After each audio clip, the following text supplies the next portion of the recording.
Good evening, good afternoon, good morning, everyone. Welcome. It's Lloyd De Jongh, and I'm back here with TDK. Today, we are going to be discussing the reliability, or shall I say, the unreliability of the Hadiths and the Sira, or the biographies of Muhammad. And these are sources that accompany the Quran, which are considered to be authoritative and reliable in Islam, from which we get a lot of critical detail that is actually missing in the Quran. So we're going to discuss that. We're going to look at Western as well as Muslim scholars commenting on the unreliability and unbelievability of these sources. So welcome, TDK. Great to have you today. Yes, it's always a pleasure to be here and to explore Islam and reliable, their reliable sources. I'm excited to get into this. Right, yeah. And thanks for joining me for the last stream that we did. That was really, really fascinating. Appreciate your support Yeah, and discussion on the moon, the the Allah being a pagan moon god thesis of Robert Morey. That I yeah. think that's a really important topic, and we'll explore that again later this week. Grüße aus Stuttgart. Hallo Hanso. Ja, Grüße aus Warschau. Gut, dich hier zu haben. Und hallo. Kappa Soup, good afternoon. Tom Yokai, good afternoon.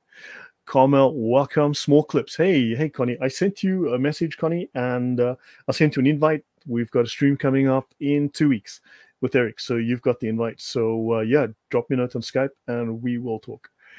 I saw Alonzo Harris in Dean responds using Alonzo Harris. Yeah. Alonzo Harris. That's a legend in her own mind. Okay, guys. So let's just dive right into this topic. And any comment, any thought you want to throw in before we begin, TDK? No, that's okay. Could get into it. Okay, so briefly, I just want to give a small definition to the Sira because most of us know what the Hadiths are, and I will define these again later. But just to start off, I want to briefly define the Sira. The Sira, there's numerous spellings. This refers to biographical literature about Muhammad's life. Think of it as the Gospels of Muhammad. It encompasses all aspects of his life and, very importantly, including his wars and military campaigns, because the context is actually the wars of Muhammad. And don't forget, Muslims have to follow the example of the Prophet. And here we have his political and military campaigns. Wars, the Ghazawat, right? These are specifically the military expeditions and battles that Muhammad participated in or ordered. They are a significant and important part of the Sirah literature. The Sirah, the biography, includes detailed accounts of his wars and military expeditions, right? They are part of his prophetic mission and leadership. Hence, you have, again, as I've posted on my community tab, the top 20 religious terrorist organizations. Every single one is a Muslim organization. I stopped at the top 20. So there's a reason for that, because Muhammad was a warlord. Muhammad used terror. So Ibn Ishaq's original work and Ibn Hisham's later abridgment, both titled Sirat Rasulullah, the life of the Messenger of Allah, have extensive information about Muhammad's military campaigns. Now, here on the left, I have the Hidayah, Volume 2. This is the Hanafi school of fiqh. This is the jewel in the crown of the Hanafi school of fiqh, their Sharia, their fiqh manuals, right? Their legal manual. And this is on Al-Sayyir, or the institutes. This is the word Sira here, for those of us who are unfamiliar with what that means. Effectively, Siyir is the plural of Sirit, which in its primitive sense signifies regulation. So Muslims understand Muhammad's example as law, as regulation, as regulations, legal regulations, mandates, right? And Sayyid, in the language of the law, more especially applies to the institutes of the Prophet in his wars. So hence, Islam and terror, Islam and conquest. You can see on the manner of waging war. This is part of the instructions, the holy religious instructions of Islam, the manner of waging war, of plunder and the division thereof. TDK, tell me, plunder, isn't this something we associate with religion, or is it something we associate with pirates? Yeah, pirates, and Muhammad was in connection with pirates, those who steal and do all this stuff. And definitely, as you said, he was victorious by terror, as he himself said. Indeed. Yeah. So, okay. Now, with that out the way, let's dive into this particular discussion. So, this particular presentation I actually got from Mal of Islamic Origins just under a year ago. Gave it to me in August, late August last year, and I stumbled across it in my collection, and I thought, hey, let me start working on this, adapting it. So, thank you to Mal for this. And so, we're going to look at the Sira and Hadiths, and we're going to critically examine them. We're going to look at the reliability of the sources. Spoiler, they're not reliable. We're going to look at observations on the content of the Sira as well as the Hadiths. Right, we're going to do about 25 slides today. So, just strange coincidence, evidence that could have proved, supposed earlier documents that could have proved that the histories of the biographies of Muhammad, of Islam, of the founding of Islam, weren't preserved. They all disappeared. Isn't that just a sad coincidence? Yeah, very, very sad. Wow, just crazy that these early records, so works that could have proven the reliability of Islamic tradition mysteriously were not preserved. It's a sheer coincidence. Trust me, bro. None of the earliest works exist today. So, according to Islamic tradition, the first biographers of Prophet Muhammad were Urwa ibn al-Zubayr, died 714, Aban ibn Uthman, Wah ibn Munabih, Sharhabil ibn Sa'd, ibn Shihab al-Sukhri, and Abu Bakr ibn Muhammad ibn Hazm, 757. So that's all from the 8th century. Now, it's very convenient that all of these sources are missing. All we have is a claim that these works once existed. It is merely a claim, it is not evidence. Now, it's really hard to imagine that these critical works were not preserved by the Muslims. Why would they allow all of these critical works? Imagine this was the Gospels. Don't you find that a bit strange, TDK? Yeah, it's very strange. And as they claim, their books are well preserved and all these kinds of claims, but yeah, it's look like there's something hiding, or for some strange reasons, the earliest sources is missing. Yeah, that's very strange. Very unusual. So the earliest surviving biographies are all based on later compilations and reworkings, edits of these initial accounts. Right. Now, Islamic tradition teaches that these biographers were followed by Musa ibn Uqba, died 763, 8th century. Muammar ibn Rashid died 772. What year did Muhammad die, TDK? What year is he supposed to have died? I can't remember the exact Six year. six Uh, 32. 632. So hold on. 632. So let's see. Jesus died in the year 33, the year 34. We have Gospels, we have Yeah, early Christian writings that date as early as the year 48, right? So you've got Gospels that are yeah. written within 20 years of his death. And later research, newer research, has now shown that the Gospels, the writing dates of these Gospels move closer and closer to the year of Jesus' death. If Muhammad died in 632, and if I take 772 and I minus 632, that's at least 140 years later that the first reliable existing accounts of Muhammad suddenly come about. 140 years later. That's about the same period that the Gnostic Gospels start after the death of Jesus. So now you've got second and third century accounts that suddenly claim to be original. So any comment or thought before I go? Right. So, hello, historical Christianity. Good to see you. Okay. Then we've got guys like Muhammad ibn Ishaq, died in 774. None of these works exist either. Wow. Isn't that a coincidence? So, trust me, we had a bunch of guys that wrote some really good literature that can't find it right now. But luckily, they had guys that copied it. They had guys that copied it. And they made accurate copies of this literature, but just don't have one of these books. Those also disappeared. Ah, gee whiz, what a coincidence. Muslims now can take on faith that these once existed, but there is no evidence that they did. Right, so now let's look at the Al-Sira al-Nabawiyya. Ibn Ishaq, Ibn Hisham, right? So these are two different authors. They produced the Sira round about 767 AD. So that's about 140 years after Muhammad dies, on which Ibn Hisham based his via an intermediary, right? So you have a biographer who wrote a biography based on a biography, right? That was written about by another biographer based on him getting it through another biographer. Does that sound like a credible story to you, TDK? Or does that sound like broken telephone? No, it doesn't. Yeah, it So, does. There's some loose lines there. so you've got a work that was written by Ibn Hisham, who received it from a guy called Al-Baqai, who received it from Ibn Ishaq, who apparently got it from a guy whose work no longer exists. Ibn Ishaq's work also no longer exists. So we don't have a shred of hard evidence that a person called Ibn Ishaq actually wrote this. All we have is a claim in the mouth of Ibn Hisham. In what way, in what may be a way to explain away the non-existence of Ibn Ishaq's work, we get strange reports from Muslim scholars that he was a forger.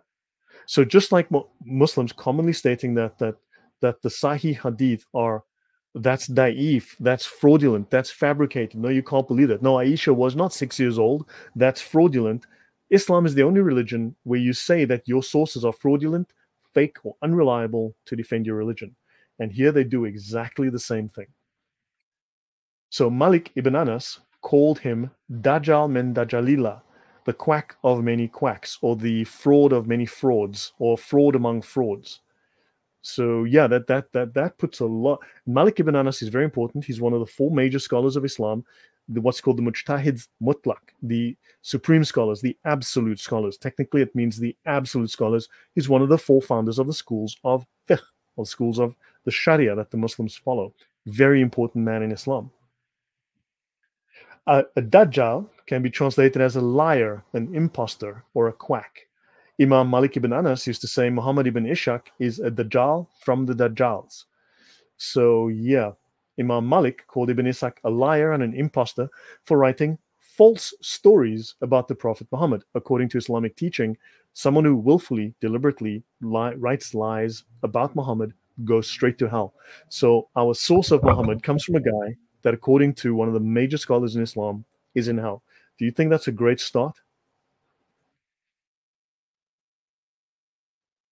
No, not a great start at all. It's looking too bad for them. Yeah, imagine Saint Paul comes along and says, Matthew, Mark, Luke, and John, those guys are frauds. They wrote lies. It's like you can't trust those guys. You know, it's like, huh? So Al-Bukhari apparently didn't trust him either. And Ibrahim Yeah. bin Sa'd, when asked about the accusations against Ibn Ishaq, denied them and suggested that Ibn Ishaq had been unfairly treated by the people of Medina. So what we'll find is there is a list, people pointing fingers in opposite directions. So let's go to Islam QA, right? Islam Question and Answer is the biggest Islamic advice site in the world. So this is Islam QA, status of Muhammad ibn Ishaq, the narrator of Al-Maghazi, in the view of Hadith scholars. Maghazi is blood. Blood means shedding blood. Essentially, the context is shedding blood, the wars of the Prophet. So yeah, the Al-Maghazi are how Prophet Muhammad killed people and drew blood, which tells us that Islam's a religion of peace. Wouldn't you agree, TDK? Yeah, I agree. Yes, the Dajjal is also the name of the Islamic false prophet at the end times. So yeah, he's a Dajjal. Yeah. So yeah, that's all. Everyone's obviously thinking about radio. Yeah.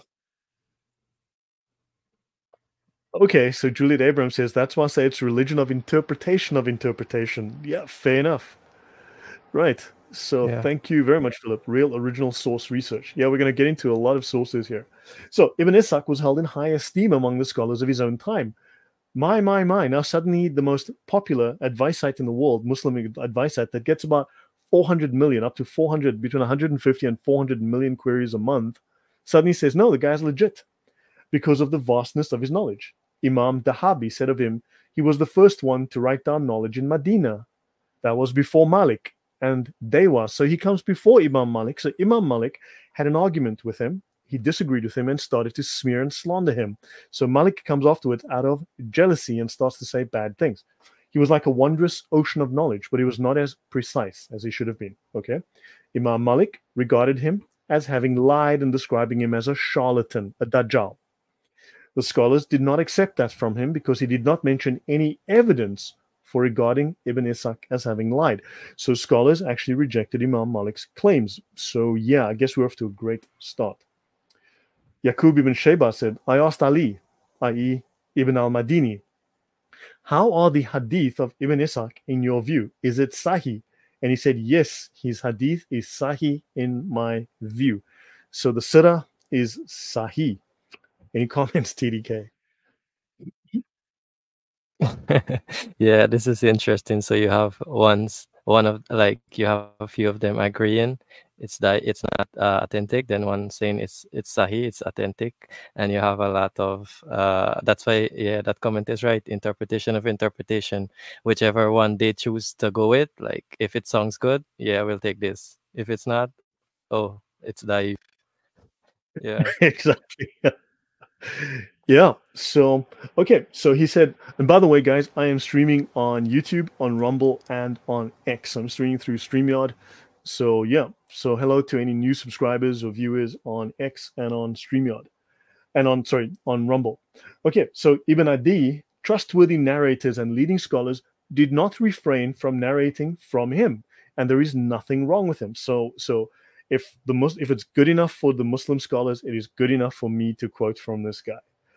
Al-Hafiz ibn Hajar. Now, Ibn Hajar, a Hafiz is someone who basically has memorized the Quran, can quote the Quran, he's a major scholar, but also Ibn Hajar is famous for writing the most famous commentary on, is it Ibn Hajar? No, it could be, sorry, I could be thinking of Asqalani. No, let me stop there in case I make a mistake. Al-Hafiz ibn Hajar said, no, I think it is Ibn Hajar. He wrote the most famous commentary on Sahih Bukhari, called the Fat al-Bari. If I recall, that should be the guy. And he's regarded as a major scholar because Muslim scholars apparently do not quote the Sahih Hadith of Bukhari directly. They go to the interpretation or the tafsir of Sahih Bukhari written by Ibn Hajar, which is a more complete exegesis of that. So he is an incredibly major scholar. The reports which are narrated by him alone, even if they do not reach the level of Sahih, they are of the level of Hasan, if he clearly states that the narrator told him directly. End quote. Fat al-Bari. Yes, it's the Fat al-Bari. So there you go. He's reliable. But under the bus with you. Yet Muslim scholars, especially today, throw Ibn Ishaq under the bus. But Ibn Hisham's work that is based on him is trustworthy. Hold on. Ibn Ishaq is untrustworthy. He's a liar. He's a forger. He's a dajjal. He's a charlatan. His work is not reliable, not trustworthy, except it is trustworthy, but it's not trustworthy work at all. But the guy who then edits his work and rewrites it, that guy is reliable. Fine. So you've got falsehoods written by Ibn Ishaq, but Ibn Hisham's work that is based on Ibn Ishaq's work, that one you can trust. That's all good stuff. Right. So with regards to that's da'if claim, let's ask a simple question. How do we know the names of Muhammad's wives? Which page in the Quran, TDK, has the list of the names of Muhammad's wives? There is none. You cannot find it without going to the Hadith and the Sira. Yeah. What are you saying? The Quran has a missing data? I thought yes, I also thought Allah made a clear so that we should have understand, but we're missing some informations. We have to go to the Hadiths and Sira, which is So, supposedly reliable. Yeah. we want to become Muslims and we want to learn how to say the prayers in the mosque, like the bending down and the hands on the knees and, sticking your finger in your ears and all of that stuff. Which page is that instructional on how to do the prayers and the ablution? Which page is that on in the Quran? We may need a lot of research to find that in the It's not Quran. in there. It's not in there. It's none of No, this it's is not. in the Quran. They'll say you need to pray. Okay, show me how. What are the steps? It's not. It's not in the Quran. It's taken from the Sharia. It's taken from the Sira. It's taken from the Hadiths, and it's written out finally in the Sharia. The Sharia defines it. So, in other words, these sources are incredibly important because without them, we wouldn't know what the names of Muhammad's wives are. I think this is important.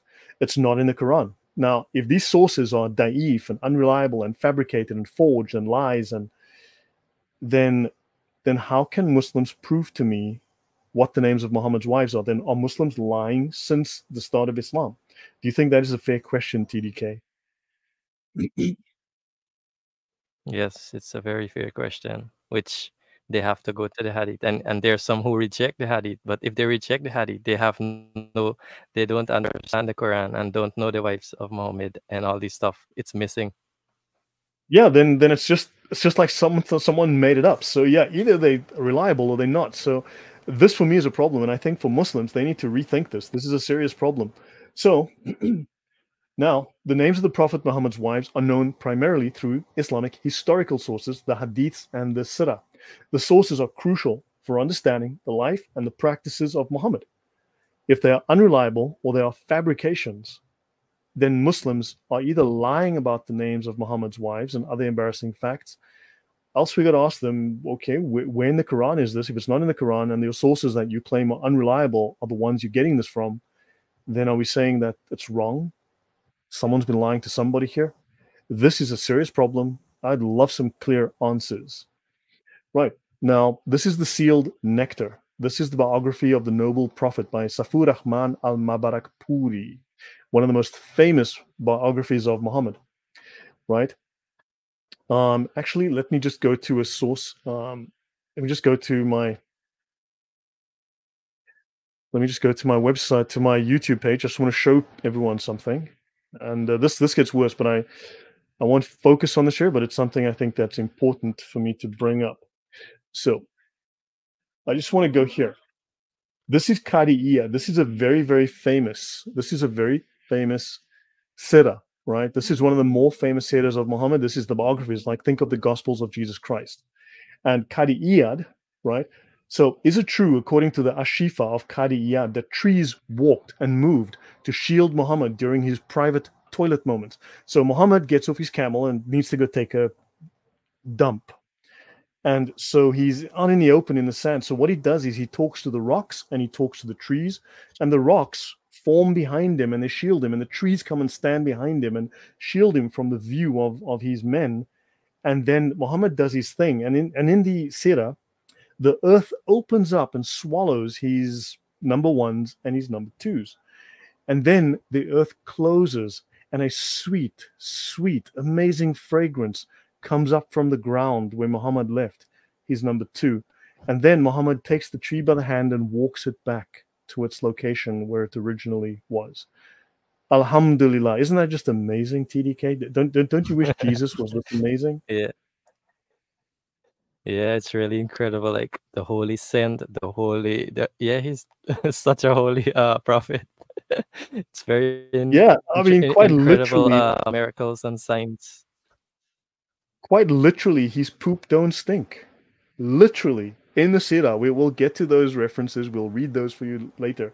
But here's an example. Section 16, on the tree speaking and testifying to his prophethood, and it's answering his call. In the Sahih, right, it is reported that the Messenger of Allah went to relieve himself and did not see anything with which to shield himself. There were two trees at the edge of the wadi. The Messenger of Allah went to one of them and took one of its branches, saying, "Let me lead you by the permission of Allah." And he led it like a camel on a halter, whose leader cajoles it. Jabir mentioned he did the same with the other one until they were leveled. And he said, "Join together for me." And they joined.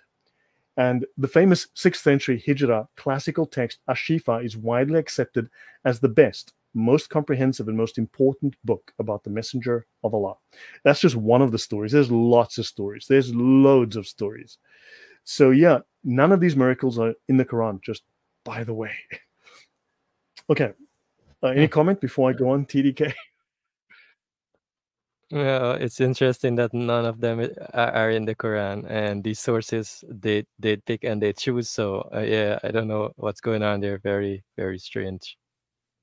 Yeah. And guys, TDK is on the channel. Please look up his. I because I'm using a new setup, I did not transfer all my settings, so I may not have added his link, but just look up his name, Truth Defender Knight. You'll find him on YouTube. Do support him. And also, if you like the broadcast, please do like, do share, do subscribe, tell your friends, share it on social media. And thank you again all for supporting the channel as you have. So, Hadiths. Hadiths are collections of sayings, actions, and approvals of Prophet Muhammad, recorded by his companions and later compiled by Islamic scholars. These are hundreds of years later. These narrations include details about his personal life, including his marriages. Sahih Bukhari and Sahih Muslim are the two most respected hadith collections. They provide information about Muhammad's wives, including Aisha, Khadija, and others. Are Aisha, Khadija, and others mentioned in the Quran, or is Mary the only woman that's named in the Quran, if I recall? Or yeah, I think she's the only one that's. I mean, I don't think they mention his wives in the Quran, correct? No, his wife is not mentioned. Yeah, Mary is mentioned by name. Yeah, I think there's a limit. There's like very little information in the Quran, right? The reliability of our hadith apparently depends on what they call on the chain of narration, the isnad, and the credibility of the transmitter, right? Which is meticulously scrutinized by scholars. Now, the Sira are the biographies of the wars of the Prophet. They have a comprehensive account of his life, including his marriages. These biographies, such as Arahik ul Maktoum, the sealed nectar, are based on historical records and hadiths. So there are lots of Islamic sources, documentary sources we're not aware of. They provide detailed narratives about the Prophet's life, including names and backgrounds of his wives. The reliability. Now, the reliability is a subject of massive debate by scholars, even Muslim scholars, as we pointed out. The hadith are considered reliable if they have an unbroken and supposedly trustworthy chain of narrators, otherwise known as Chinese whispers coupled with trust me, bro. However, inconsistencies and variations in some narrations have led to different interpretations, and they say discussions, they mean arguments among scholars. The Sirah, while generally seen as a genuine account, also relies on the same historical records and hadiths, and thus they have similar reliability issues. But we're going to see the Sirah and later on the hadiths are built on sand. So let's have a look at a non-extant Sirah from Ibn Ishaq. So we now have a dilemma of possibilities, neither of which is ideal. Ibn Ishaq did write an attempted biography of Muhammad at least 135 years after Muhammad died. This was then censored and rewritten by Ibn Hisham. We know he redacted it. He made a smaller version, minus a lot of changes, right? Minus a lot of things removed and a lot of changes. This means his biography is a suppression and a distortion of an earlier work.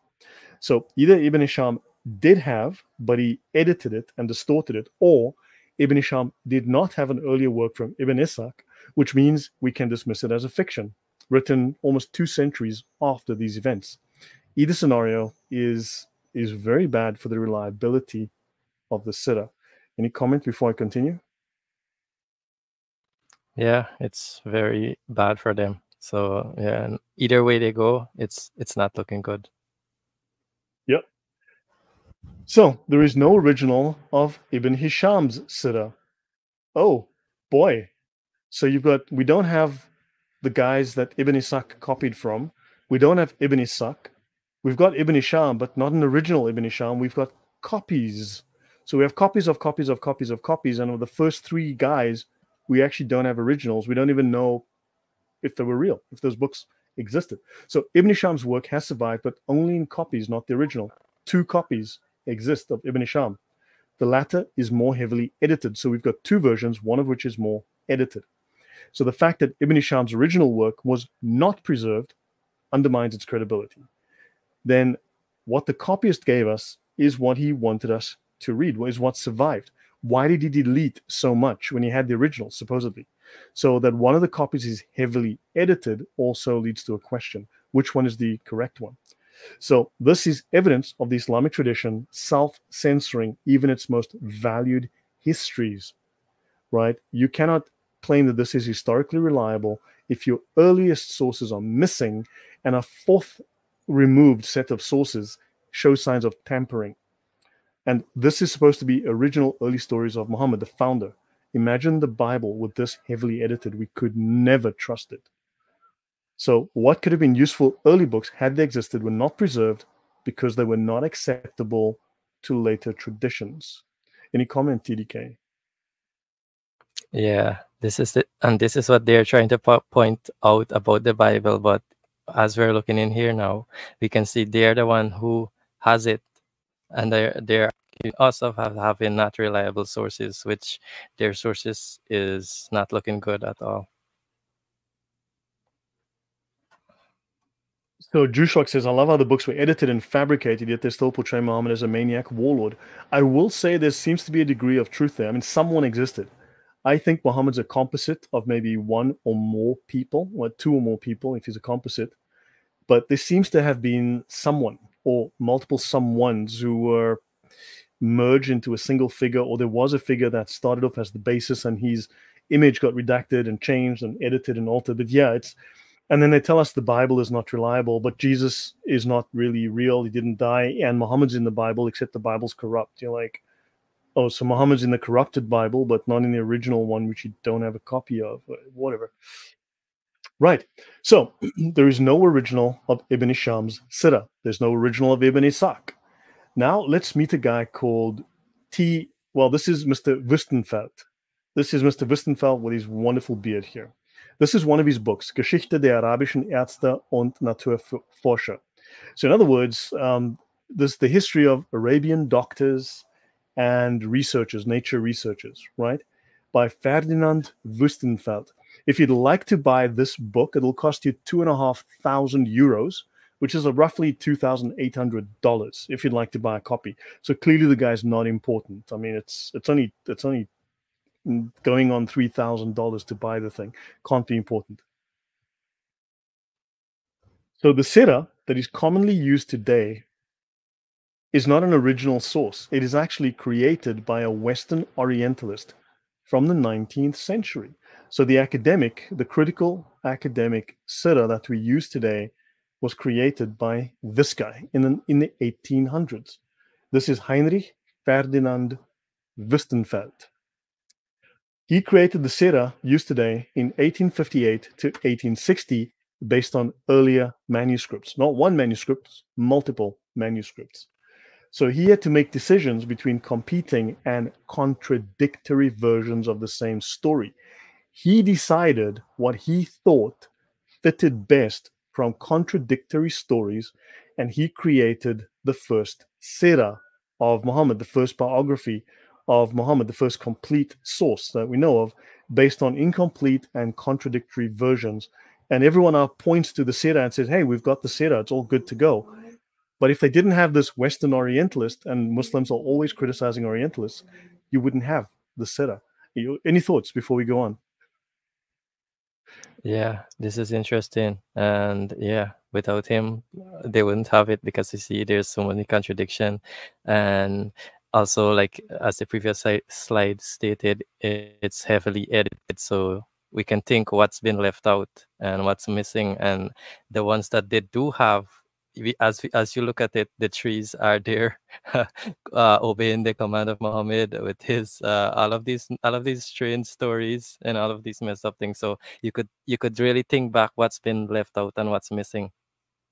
Yeah, no, for sure.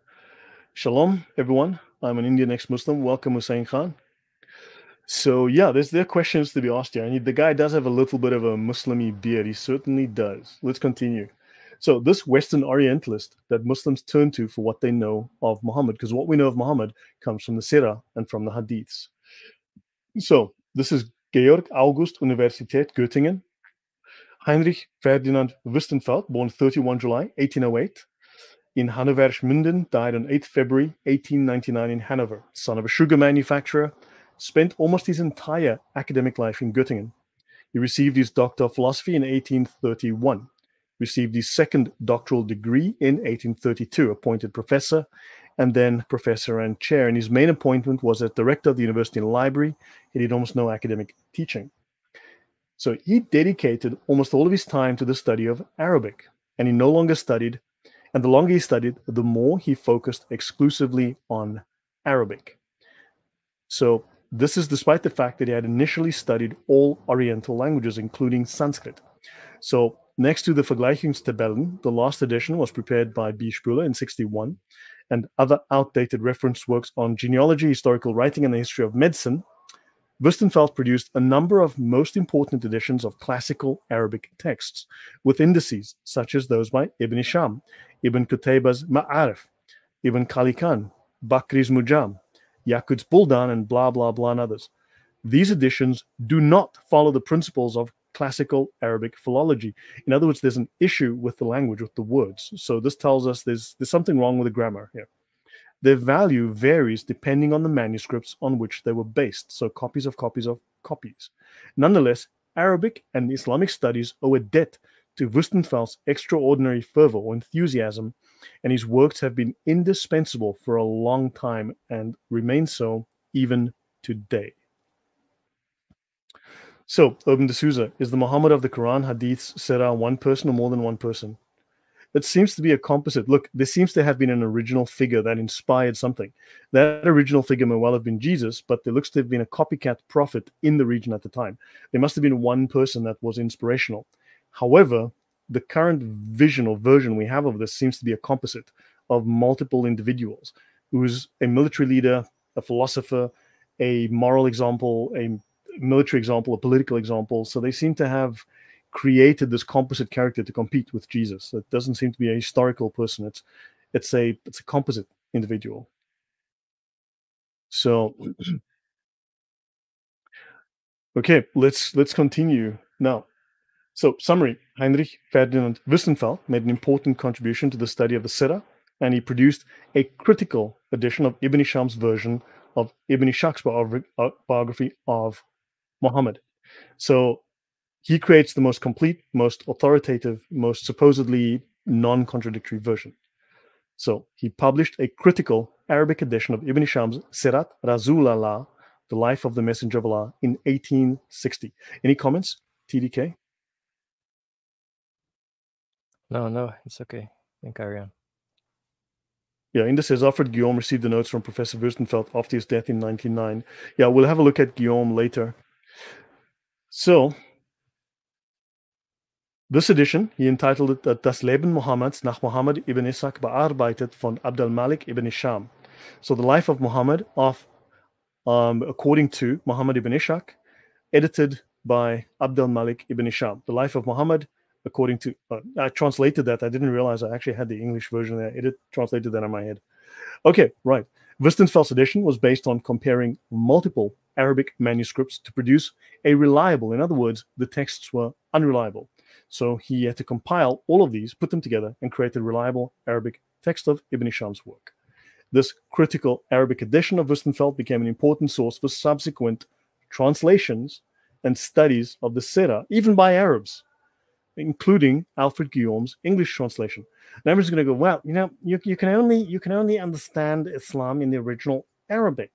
You have to speak Arabic, which is nice, except Wüstenfeld only worked in Arabic. He did not produce a German version or an English version. He produced an Arabic version from Arabic sources. Any comments, TDK? Yeah, I love the accent and the statement from the Muslim. Yeah, it has to be Arabic. But yeah, as you see, he did study and his sources is Arabic. So yeah, they have no excuse there. Yeah, he did not translate the work into another language, but rather produced a scholarly Arabic edition that wanted to establish an accurate version of the original Arabic text. This edition has been valuable for researchers and translators working on the Sira of Muhammad. So now we go to Professor Fred Donner. This is Studies in Late Antiquity and Early Islam, Narratives of Islamic Origins, the Beginnings of Islamic Historical Writing by Professor Fred M. Donner. This goes back 26 years to 1998. So this comfortable replication of the Islamic tradition's own view of Islamic origins would be wonderfully acceptable if it could withstand critical scrutiny. But, he writes, serious students of Islamic origins began to challenge it over a century ago. And we're talking 200 years ago, as they became familiar with a wider range of narrative sources, particularly with those produced by some of the earlier historical writers of the Islamic tradition. So these Western scholars are drawing upon the very earliest Islamic manuscripts. During the late 19th and early 20th centuries, manuscripts of a number of important early Arabic sources became known to Western scholars. And the arrival of printing in the Arab world in the late 19th century provided an important stimulus to the historical exploration of Islamic origins, because Arab scholars began to publish all of their important texts. For instance, Muslims will argue that when we use the Reliance of the Traveler, the Umdat al-Salik, which is the most popular Sharia law manual in the world, that, this is a weak manual, it's an unreliable manual. The fact is, it is the very first Sharia manual to be, well, in the modern world, to be published in English. The reason it's the first one is because it is so important. It is because of its importance that the resources, the time, the money, the years were spent translating it. These scholars are not going to translate it unless they think it's important. So these documents that were used, that were translated, are the most important ones. The first and most important ones are done first, right? These were previously only available in manuscripts and thus not widely available. And then they started printing them. Any thoughts or comments, TDK? No, I'm just taking in information here. It's a lot of stuff that the Muslim needs to know about. But even though they hear about it, they will still just go around it and dance around all of this. But yeah, the sources to apply, and yeah, the facts and evidence are against them as usual. Yeah. So now a series of massive editorial projects resulted in sound editions based on the known manuscripts, such as the Sira, the biography of Prophet Muhammad, of Muhammad ibn Ishaq. And then we have a thing called the Tabakat, which is a biographical dictionary. Biographical dictionary is a short dictionary that has biographies of various important Muslim scholars. Now, I want to mention why Muslims lose their minds. Now, I've just referenced the Sharia and I referenced the Umdat al-Salik, or the reliance of the traveler, and the tools of the worshiper as the most common English Sharia manual, Sharia law manual in the world. This says here, if a Quran is being purchased for someone, it is obligatory that the person be Muslim. The same is true of books of Hadith and books containing the words and deeds of the early Muslims. Quran in this context means any work that contains some of the Quran, even a slight amount. This ruling holds for any religious books, even the Tabakat of Shar'ani. Now, we just spoke of the Tabakat of a different scholar. So the simple fact is, Muslim sources are deemed in the Sharia secret. Non-Muslims are not to be reading them. You, as a non-Muslim who are reading these sources, you are breaking Sharia law. You are breaking the law of the Muslims. These are secrets. They're not supposed to share it with you. And so you can see even these biographical sources are meant to be kept away from the eyes of non-Muslims. Of course, the cat's out of the bag now. And the more we read, the more we learn, the more we actually get better than Muslims at exegeting their own sources and knowing them. But yeah, they are not meant to share even the Quran with us.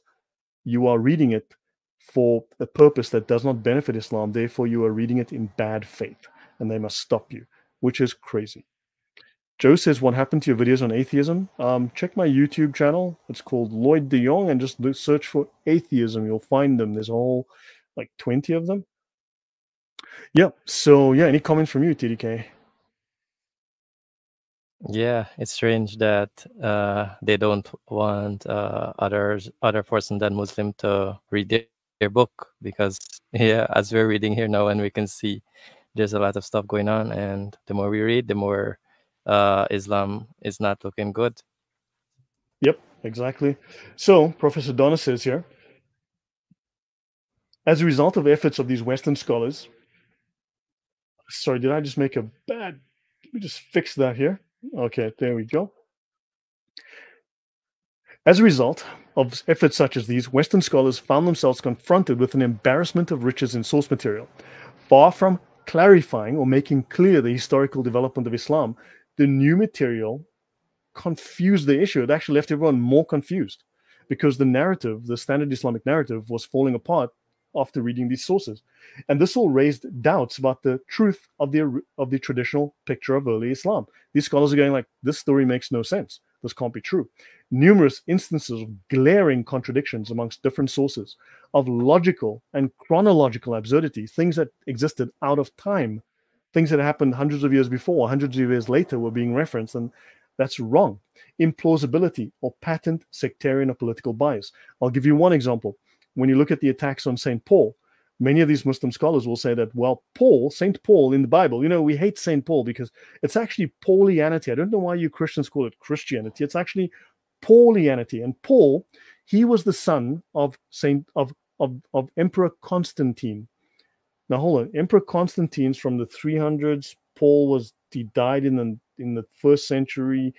So yeah, that's just one small example of how stupid these Islamic scholars are. Your thoughts, TDK?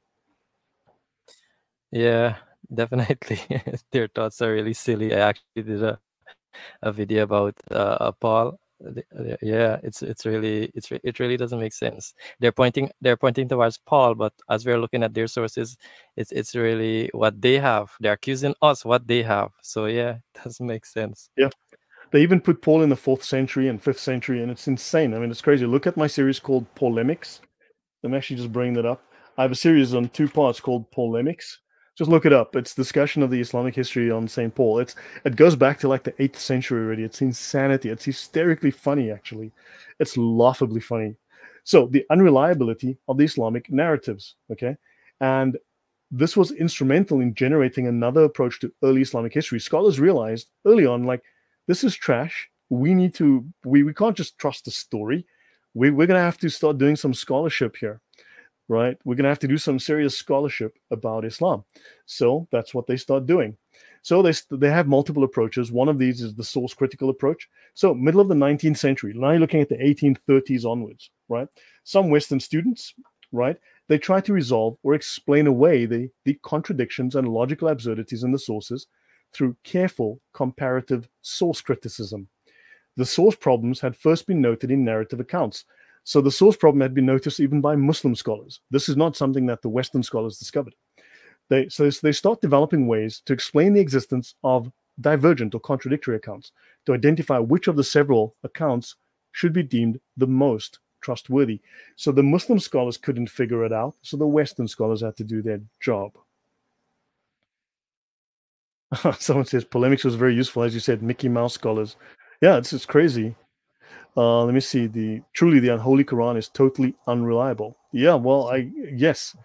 John Kasuri says the same argument made by them of Christianity being Paulianity could be used against them, since most of the arguments come from Hadith and not the Quran, considering they come from 200, 300 plus years later. And also that they don't have Muhammad's Quran. They don't even have the Uthmanic Quran. They don't have a Qureshi Quran because the Quran's supposed to have been written in the language of the Quraysh. So where's Uthman's Quran? Where's Muhammad's Quran? Where's the Qureshi Quran? They've got later Qurans from the 14th century. They chose Hafs. Hafs is from when? The 1400s, 1300s? So they've got a Quran from 700 years after Muhammad, and we're supposed to go, yeah, that's the original word for word book of Allah. Any comments or thoughts, TDK? Yeah, it's too much. Yeah, their sources are way after, and they come and say the gospel has been written so many centuries after Jesus, which is not true. Which they have so many centuries after they take the Quran from Hafs. It's just a recitation of all of these portions, and this is what they have today. They don't have reliable sources. No, they don't. And thank you, Sheikh Biardi. Thank you very much. I'm very grateful. I do appreciate it. Enjoying the broadcast, Lloyd. No, thank you, Sheikh Biardi, for that donation. Very kind. Always much appreciated. So we have a question here as well. When was Mecca established? And guys, I do appreciate it does cost to run the channel, and so I do appreciate these donations. When was Mecca established? I'll be doing a talk on the 3rd, I think, the 3rd or the 4th of August with Eric the Kafir. Eric, he's from the Crossing Crescent discussion group. He and I'll be doing a talk on Mecca because I'll let him do his presentation on Mecca, but I'm also doing my own independent work. I'm trying to do my own research on Mecca so that I can hopefully present my own evidence and hopefully bring something fresh to the discussion. Okay, so let's continue. It was assumed that the extant narratives included much accurate historical material, but they said no. This was either once reliable accounts that had become distorted, so therefore it's no longer reliable, or popular material, which was originally written not by early Muslim historians, but by storytellers or purveyors of historical novels. In other words, fairy tales, myths, legends. So either these are maybe true historical tales that were somehow corrupted, or these are legends, myths that were popular, right? Or even polemics that were motivated by tribal or other bias. So these were used for political or other social or religious uses against other tribes to establish a particular religious view or agenda or political agenda. So in other words, completely unreliable. Later, polemic or dogma interpolated by later transmitters. In other words, a jumble of these stories. right? And editors into the context of older historical material. In other words, we're now in the 10th, 11th, 12th, 14th century. They are taking legends of that day and then claiming this is what Muhammad said and did 800 years ago. So you've got now a situation where these are completely unreliable, but the scholars are saying this is not history. By no means. It's legend, it's corruption, it's agenda-driven propaganda, but it's absolutely positively not history. Any comment, TDK? Yeah, it's definitely myths and fables. I actually did one video on that as well. And yeah, as we can see when you read it, you see all these strange stories, as the quote is, storytellers. And yeah, they either have to accept it, or they would say, oh, it's daif. We don't accept it. Yeah. Yeah, even the Sahih is daif, right? So that's just how that works. All right. So in summary, none of the supposed earliest biographies survive. All right, this is from Urwa ibn Zubair from the 700s, right, early 700s, to Ibn Ishaq from the late 700s, 770s, right? Ibn Hisham's Sira was written in the early 830s. We're talking 60 years after Ishaq dies, or Ishaq, and this is 2 centuries. We're talking 200 years after Mo died, right? So we don't have an original of Ibn Ishaq. We don't have an original of Ibn Hisham. We don't have a single original of any one of these guys. In fact, we've got nothing from these guys. Nothing whatsoever. But trust me, bro, this is history. Now, only 2 copies exist of Ibn Hisham, one of which is heavily edited. So we can see from the 2 sources that clearly editing, agenda-driven editing, was going on. Any comment before I go on? Yeah, it's definitely heavily edited, because even if you look at the hadiths now, what you would have this issue. One narration could be daif, and then you go in another source and it's sahih. So one, like, they, as we can see, they're all disagreeing with each other. They pick and they choose however they want to grade the hadiths. They don't understand their own sources. Yeah, agreed. And Jet Set Journey says even the Zamzam water is piped in from desalination plants, yeah, which is true. I once did a security design to put a series of cameras and a radar system on the desalination plant where the plant where the water comes from. I designed a security system for that particular inlet, oddly enough, when I worked in the Middle East. So, yeah, and let's see. She says, yeah, you mean the Germans who reconstructed the biographies of Mo? Yeah, the Germans. Yeah, we can't talk about the Muslim scholars. We got to talk about the Germans here. So yeah.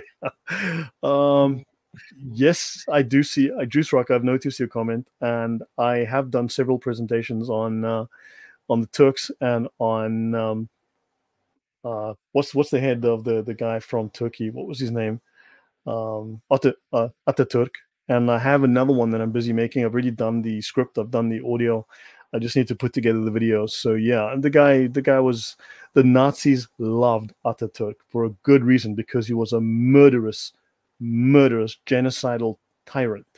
Whatever picture you have of Ataturk being this forward-thinking, progressive, modernist, no, it's just false. Okay, moving on. Right. So let's see. Okay. So the hadith about monkeys stoning a she monkey for sexual immorality had me on the floor laughing. Yeah. Well, yeah, there's a lot of funny stuff. Okay. Let's continue. The Sira we have today was created by a Western Orientalist, Heinrich Ferdinand Wüstenfeld, in 1860. So early criticism, right? And this is from Robert Spencer's book, Did Muhammad Exist? An Inquiry into Islam's Obscure Origins. So likewise, dubious about the historical legitimacy of the early Islamic text was the Italian scholar of the Middle East, Prince Leone Catani, right? This is from 1870 to 1935. He says, we can find almost nothing true on Muhammad in the traditions, the hadiths. We can discount as apocryphal all the traditional material that we possess. Henry Lammens, one of the top scholars in the West, died 1937, a Flemish Jesuit, made a critical study of the Islamic traditions about Muhammad. casting doubt on, amongst other things, the traditional dates of Muhammad's birth and death. And remember, we've got radiocarbon dating of some of the older Qurans that put the Quran to what, 548. So that's like 30 years before the birth of Muhammad, even earlier than that. So yeah, you've clearly got some major issues there, right? So this, wow, thank you, Julie Debra. I'm very, very grateful. Thank you for that. So the sale of gold says Mecca was apparently built in 892 according to the inscription on a big rock. Yeah, I'll be talking about Mecca in 2 or 3 weeks, so we'll get to that. Yeah. Lamens noted the artificial character and absence of critical sense. In other words, this stuff doesn't make any sense. Please make it make sense. In the compilation of the earliest biographies of the Prophet of Islam, although he warned that there can be no question of rejecting the whole en bloc. So he says, hold on, we can't reject all of it. Even if these are fairy tales, even if these are myths, they are still retellings of concepts, ideas, stories that are still relevant and culturally contextual to the time. Any comment or thought on that, TDK? Yeah, I don't know how they. Yeah, I think they do, because anytime you show them one of the stories, they try to make it seem like, oh, it's metaphorical, or it has some kind of meaning behind it. It's not what it means, or this is, oh, it's daif, or you have all these silly claims. Yeah. Yeah. So there's clearly, so look, we can say, sure, it's false, sure, it's fake, sure, it's not correct history. That doesn't mean we can dismiss it though, because imagine we find the one of the early apocryphal gospels, right? So you take a Gnostic gospel, you take the gospel of Philip. It's clearly not Christian. It's clearly false. That doesn't mean you throw it away and burn it, because it clearly tells you, look, first of all, this is what people were thinking historically. It tells you about the writing. It tells you about the materials they used to write, right? The papyrus or the leather, right? The vellum or whatever. It tells you about the kind of ink. It tells you about the style of writing. It tells you about the location. It tells you about where and what they were thinking, what they were spreading. So there's a lot of historical data that can still be gathered, even if it's complete fabricated hogwash. So there's still truth to be derived from the falsehoods, right? Bear that in mind. And Wüstenfeld, yeah, that's true. Wüste, Yeah. desert, and Feld, field. Funny, since there's so many desert fields in Germany. Yeah, where'd the guy get that beard, man? That's so. Right, let's continue. So now let's have a look at a guy called Ignaz Goldziher. Ignaz Goldziher lived from 1850 to 1921, is a Hungarian scholar of Islam. So he becomes the first academic in the West to understand the corpus of Hadith texts, and he wants to understand them in the context of conflicting, right? These are different tribal groups that are arguing over control of Islam and certain religious, political, and social agendas and interests, right? So the Islamic community is trying to establish which interpretation is going to be the one that wins out. He argues against prior views about the authenticity that these hadiths were creations of later periods and that their origins often reflect the later types of interest by the community. His analysis were limited to hadith that had previously been considered authentic or historical in traditional Islamic narratives. So he only used hadiths that were considered authentic by the Muslims, right? Goldziher inaugurated the critical study of hadith's authenticity and concluded the great majority of hadiths from the Prophet are documents not of the time to which they claim to belong, but created, he said, during the first centuries of Islam, i.e., they were fraudulent. However, we have other scholars. Now, he kind of had a little soft spot for Islam, which is weird. However, other scholars come along and then tell us something completely different. They say, no, these stories are written centuries later. We have evidence now that these hadiths may have been written as late as the 1800s. Even Bukhari was supposed to come from like the 10th century or something. This included hadith accepted even in the most rigorously critical Muslim collections, which meant that the meticulous isnads which supported them were utterly fictitious. So, yeah, any comments on that? Because the scholarship is all over the place. Although he's a very Ignaz Goldziher is a very highly respected scholar. Any comments? Yeah, it's all over the place. Like, we keep getting some agreeing, some disagreeing, some taking it as false, some taking it as, yeah, history. So yeah. Yeah, so don't forget the later scholars are saying, look, these were written hundreds of years after Muhammad, 2, 3, 400 years, 500 years after Muhammad. They're false. Goldziher is saying, no, no, these are written like around the time, like a century or two. They're also false. They both agree they're false. So it's just they're only disagreeing as to Yeah, when they're written, not that they're not about the yeah. falsehood. They're just disagreeing on when they were written. So The Goldziher argued in dates. Muslim studies. Yes, sorry, go on. No, no, the dates. Yeah, they're not agreeing on the dates. Yeah, Yeah. that's all.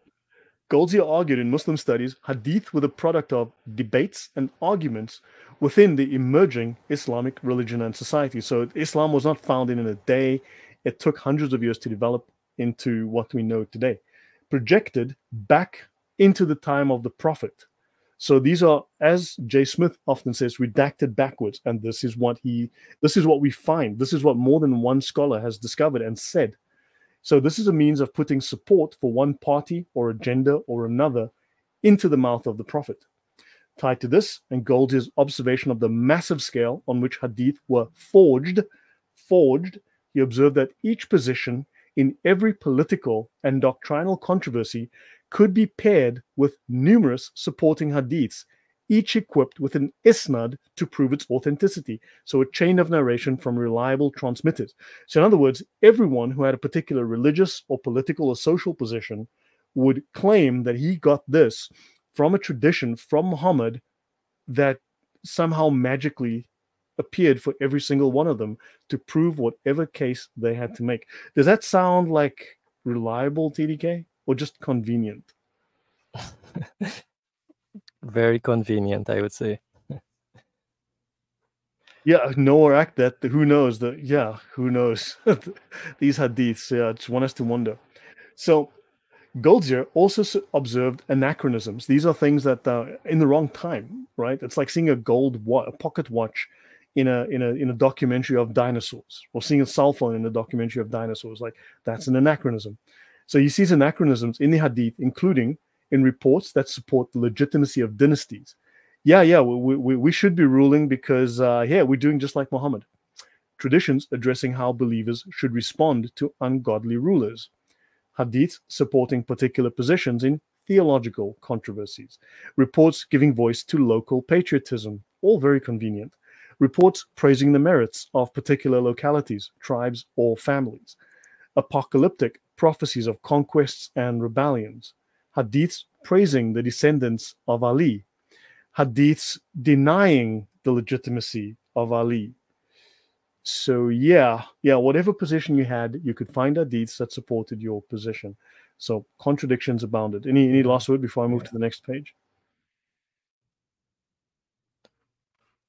Yeah, the hadiths suits whichever agenda you're looking at.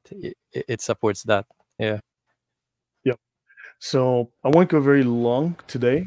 We'll continue. We'll pick this up another time, but because my throat is going to suffer from talking too much. Okay. Now, matan. The word you must learn here is matan, a text, especially the text of a book, as distinguished from its oral explanation. So with hadiths, you have the matan, which is the actual words of the hadith, and then you have the isnad. The isnad is the proof that it came from the prophet or from a companion of the prophet. So basically, it's the broken telephone from Muhammad to someone, to someone, to someone, to someone, to someone, to someone, to someone, to the guy who just told it to you, right? Or the guy who wrote it down. That's the isnad. But the actual thing that it says, that's called the matan. So in medicine, matan also means castration by incising and at the same time cauterizing or burning the wound. They say here the scrotum, in other words, removing your BALLS. That's by means of a red hot blade of Mm. iron and removing the testicles. The testicles. So, yeah, Muslims did some fun things back in the day. In the science of the tradition, however, the hadiths, matan denotes the content or the text itself, distinct from the chain of traditionists who have handed it down, known as the isnad. Any comment, TDK? No, it's okay. Yeah, so every Muslim was making up whatever suited their agenda, whatever leadership wanted, they would make up hadiths that suited their political position or social position or religious position. Yes, so sale of gold. Yeah, we'll be talking about. We'll go to Mecca in a couple of weeks. I think the third or the fourth. I think it's the third, Friday the third. I'll be doing Mecca. Let's continue here. Wrong mistake. Oh, darn it. Let me just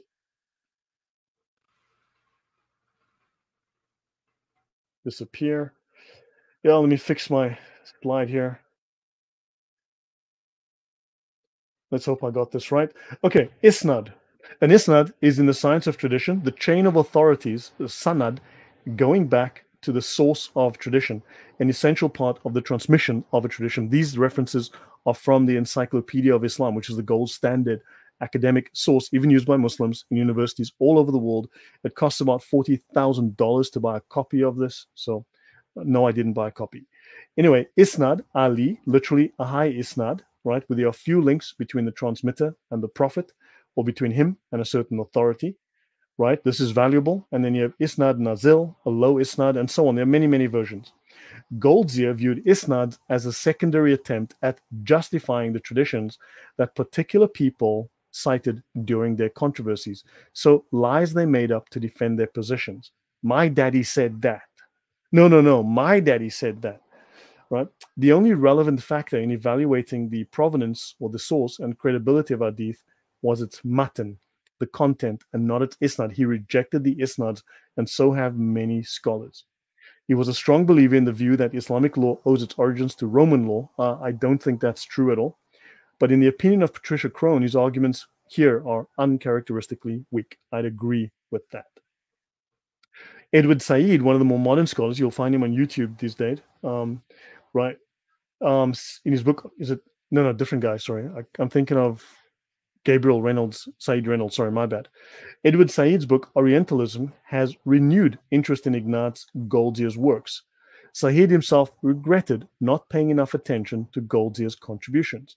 And of 5 major Orientalists, he remarked that 4 of them, despite their clarity of language, their scholarship, were hostile to Islam.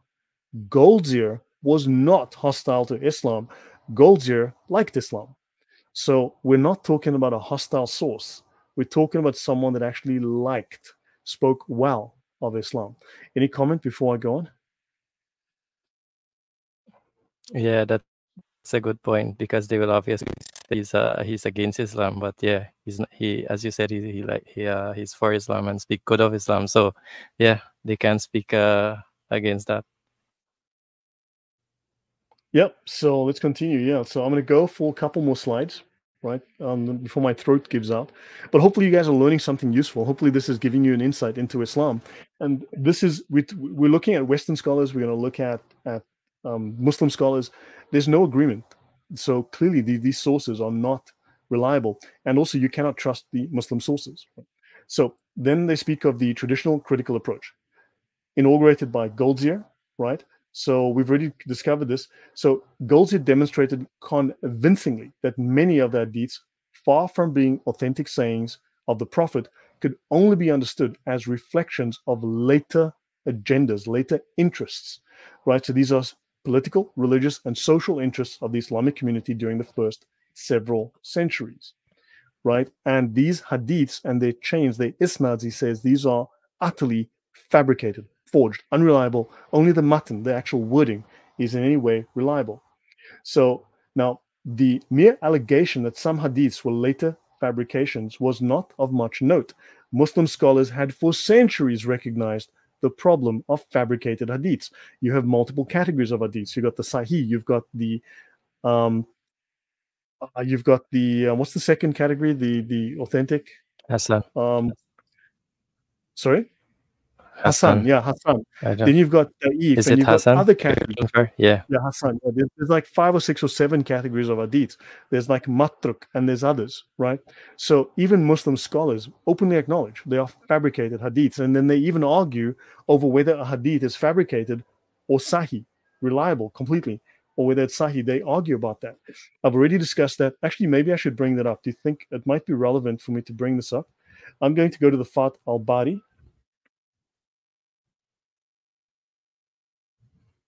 So I'm going to bring this up. This might be relevant to us here. So I'm going to go to the Fath al-Bari.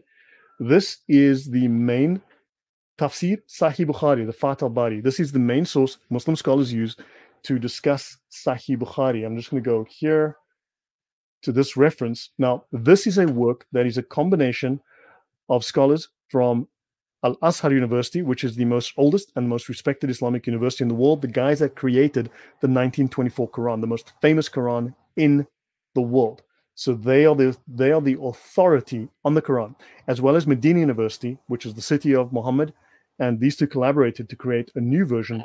And they said removing weak hadith from works was not the example of the scholars. So scholars did not remove weak hadith from works because they were actually considered authentic. Otherwise, Imam Ibn Hajar would not have included them himself in Fath al-Bari as sources to take knowledge from. Weak hadiths are sources of knowledge. Weak hadiths are used to support opinions because a weak hadith containing the words of Muhammad is preferred over pure opinion and personal reasoning. This is the example set by all the scholars, including Imam Bukhari. Imam Bukhari used weak hadith deliberately in his work Al-Adab al-Mufrad. We only know of the Sahih Bukhari, but he wrote numerous other collections of hadith, including the Adab al-Mufrad. The Sahih of Imam Bukhari is a collection of the Sahih hadith specifically. It is not a collection of the only hadith that scholars use. The scholars state a Sahih hadith has a 99% to a 100% chance of being entirely accurate. So if the Sira is 100% accurate, then the earth did open up to swallow Muhammad's poop. It did close and let off a beautiful, beautiful, amazing perfumed fragrance. The trees did walk behind Muhammad.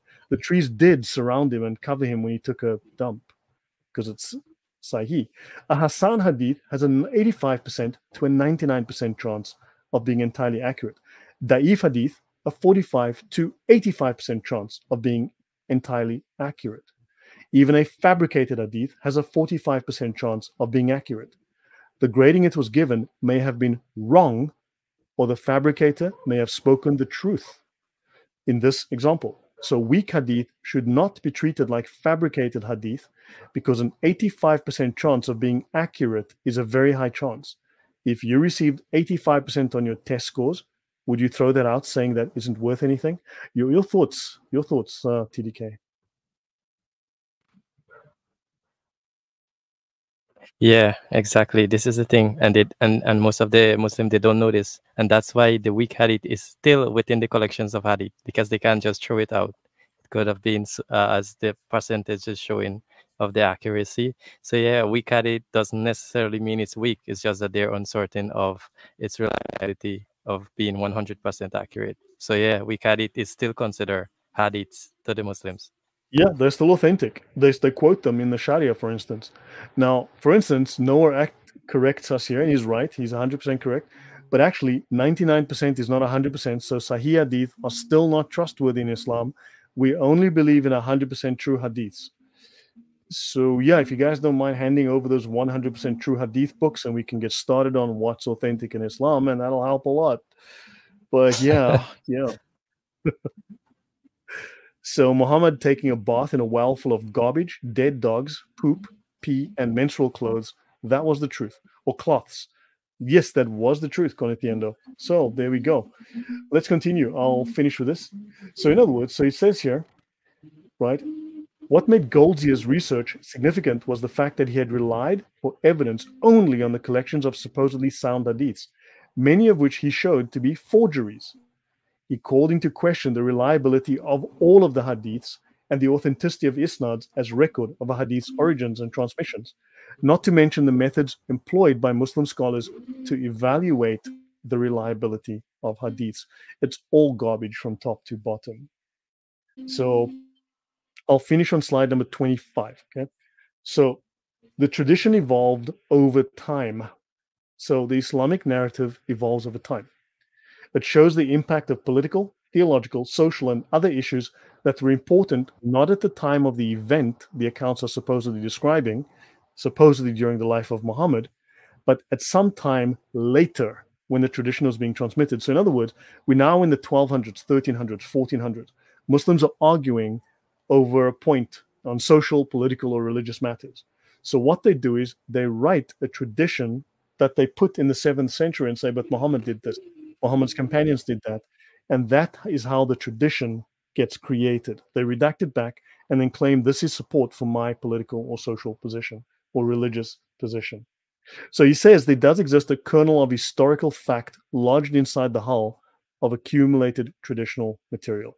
So it's based on some kind of historical detail. So we can't throw out the baby with the bathwater, but we've got to understand it for what it is. So yeah, it's all garbage. Any comment before we go on? No.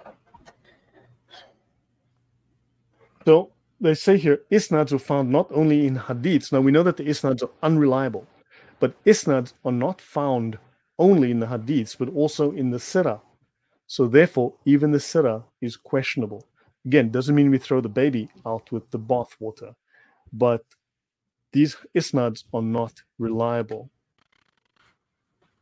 Yeah, 200 years later shows it's a fabrication. Again, as the scholars are saying, Sale of Gold, it's because of there's political reasons that the empire is developing. They need to develop law. They need to develop religious practice. They've got to develop social customs. So yeah, they've got to rally around the flag. So they've got to say, well, Muhammad did that, therefore we should do it. And they made it up as they went.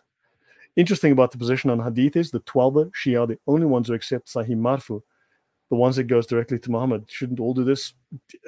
None of it makes sense. But yeah, whatever. Okay, final slide for today.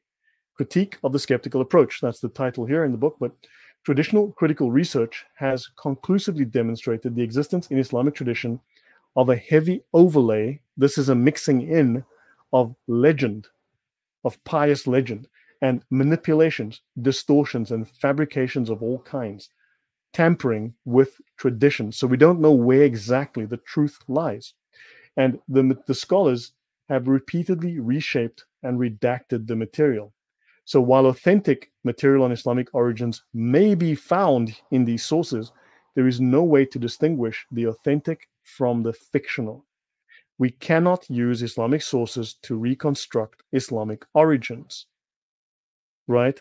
So you've got heavily redacted and hence false image of Islamic origins, all authentic evidence for the true nature of which has been purged from the tradition. In other words, they've purged the uncomfortable and rewritten the sources. Your comment before I finish here.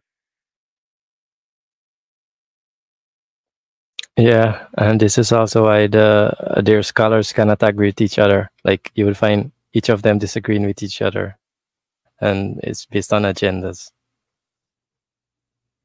Yeah, guys, for those of you who are curious, that thing on the hadiths, the authenticity of the hadiths, that's in the Fath al-Bari, right? This is on page 12 of this Fath al-Bari. It's called the Fath al-Bari excerpt in English. So hold on. So this is it here. If you go to my archive, my Google archive, you'll find it. Just go back up. Here it is. The Fath al-Bari. Look for this, right, in my Google archive. Right, for those of you who got the link, I did not add that to the stream. Unfortunately, I'm setting up a new streaming setup. So the Fath al-Bari. So you can look for that, but you can find it online. Look up Fath al-Bari, and that's on page 12, which explains exactly the authenticity of the hadiths. So we have to accept Islam on faith. Muslims have to accept Islam on faith since there is no surviving evidence. And credible historical information has been purged from the tradition, and it's been replaced with myths and legends. So tradition abounds in contradictions and evidence of redaction, evidence of editing, evidence of tampering. Your thoughts, final word. PDK, so we'll end here. Yeah. So we can see from everything, the conclusion is that Islam is really, really reliable. It's such a reliable sources. And I'm going to quote one of the reliable source of Islam. Muhammad says that Islam faith will go back and shrink as a snake go back into its hole. So with all this information, definitely Islam is going back into its hole. And if they want to say this is daif, this is sahih, which they will say daif, or they will say, oh, it's another explanation behind of it and all this stuff. But yeah, it's just a bunch of fabrication and unreliable sources. No. Very unreliable sources. So the Sira is not regarded as a primary source for Islamic jurisprudence. That's fascinating stuff. See, we learn something new every day. Muslim scholars recognize the issues associated with Sira and openly acknowledge them. And they also use them, and they also disagree with each other. So why should we agree with Tashfin if the Muslim scholars say otherwise? These are Sahih. So the scholars that you like because you because you're embarrassed, you will refer to the scholars that say that this is unreliable. But of course, on the things that you like, you'll turn to the scholars that call it reliable. So yeah. Do you have the cleanest poop source? Yeah, that's in the that's in the Sira. Look up the it's either in the, my golly, it's either going to be in hold on. Look in my Sira, but you're going to look at the Ashifa. Look at the Ashifa by Qadi Iyad. So if you want the whole clean poop source where Muhammad has poopies that smell like ice cream and roses, look for the Ashifa by Qadi Iyad. You don't have to find it in my archive. You can find it anywhere. The Ashifa by Qadi Iyad. You'll find it there. Yeah, it's a scam. So a lot of we'll not talk about that now. So okay, yeah. So anyway, guys, so that hold on, I'm not sharing my screen, so that didn't come up, but let me just bring that up for a moment. The Ashifa by Qadi Iyad. Just looked it up. Fat al-Bari is the one source for the hadiths, and Ashifa by Qadi Iyad. That's where we'll find all of the miracles of Muhammad. That's just one source. I will show you one more source. Let me just bring that up. 300 miracles. Okay, I'm going to bring up this source so you guys can see it. This is a book called The 300 Authenticated Miracles of Muhammad. I will be quoting this book in the next episode when we discuss this, and we're going to look at these miracles that are not in the Quran, by the way, missing from the Quran, but legit. Like Muhammad, like they need to build some defensive stuff. So Muhammad, he takes a hammer, right, and he hits this rock that's 3 times his size. It's 3 times bigger than him, and he hits the rock, and Allah blesses him, and the rock turns to sand. Because yeah. So 300 authenticated miracles of, search for this on Google, otherwise look in my archive. So yeah, any final words? So let's we can call it a night. But so yeah. Yeah. Yep. So Yeah, that's these basically so-called miracles, they don't even have a point. Like, what? Yeah, like what's the point of it? But yeah, like as we see, it's unreliable sources. They're just fabricated and heavily edited, as we see. And yeah, unreliable sources.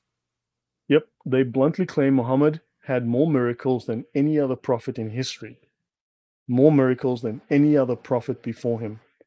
So yeah, so guys, we'll discuss more about this. We'll have a look into the Sira. We'll look at what these sources actually say. And he split the moon and nobody saw. That's because he did it at night and you were sleeping. Like, come on, Jet Set. Like, come on. You were sleeping when it happened. Next time, be awake when it happens and you'll see it. Voila. So guys, thank you very much. Thanks for the support, for the donations. Thank you, TDK, for joining us. Guys, I hope you've learned something. I hope this has been helpful. And this is information that is academic. It is well supported. It even shows the contradictions from Islamic scholars. They can't agree on these sources. These are fake sources. Islam is falling apart at the seams. And we need to make this well known. We need to make this information famous. Yep. So guys, thank you very much. I wish you all a wonderful day further ahead, or a wonderful night. And see you guys soon for the next stream. Take care. God bless.